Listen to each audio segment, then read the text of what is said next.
Veterans Days was not that long ago, and uh, f- happy belated Veterans Day, by the way. I'm sorry I didn't post a video on Veterans Day. But the point of this video is about the VA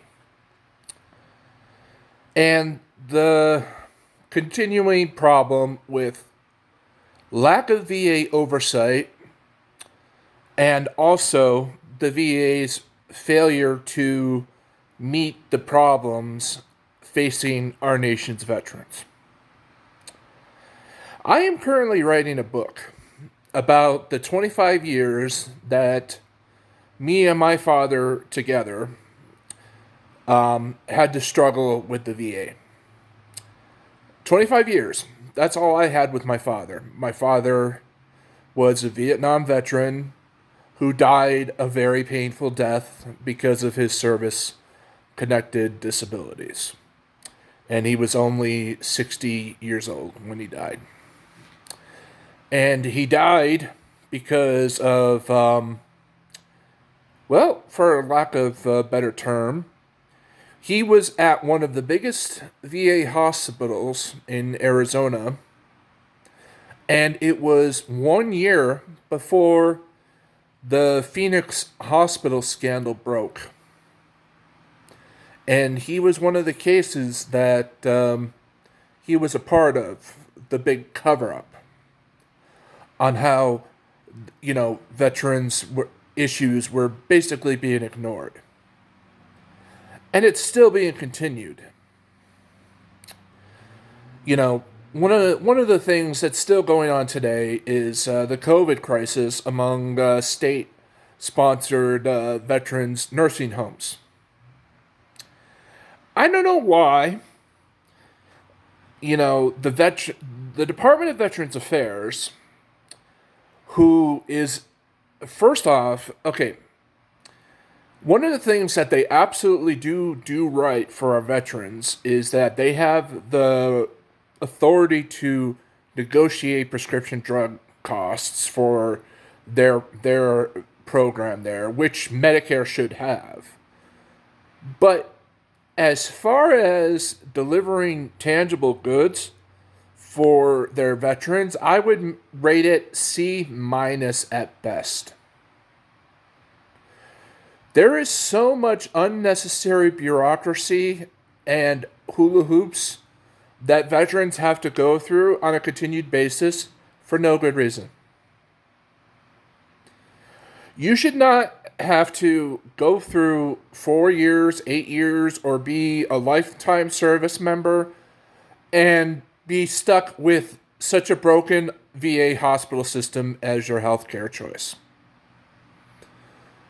But to their credit, there is choice now, which is basically, you don't have to use the VA system.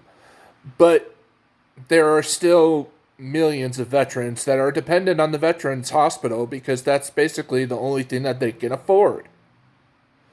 You know, if you can't afford anything else but the Veterans Hospital, what else are you supposed to do?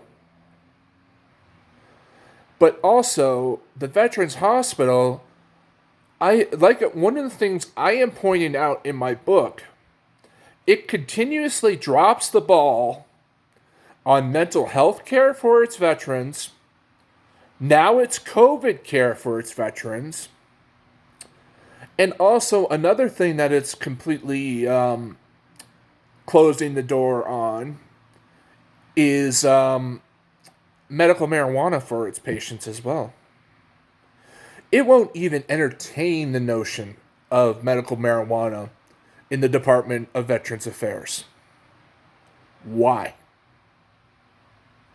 Well, first, there's the problem with it not being recognized on the federal level.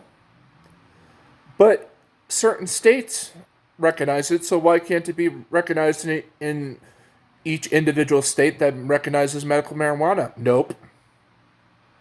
Veterans are getting in trouble if they test dirty for medical marijuana. They could actually lose their benefits in certain VA hospitals. This is insanity, folks. I have often said that our nation's veterans, part of their retirement package should be proper housing and also medical care that is not the veterans' care. But also, if we are going to invest in veterans' care, it's going to take trillions. And I know the word trillion scares everybody, but if we're going to spend 778 billion on 1 year of the Department of Defense, we can afford to revamp the Department of Veterans Affairs to actually deliver tangible goods to the millions and millions and millions of veterans and their families who rely on the Department of Veterans Affairs to deliver health care and other tangible goods for their families. I'm Todd. I'll see you next time. If you like these videos, hit the subscribe button.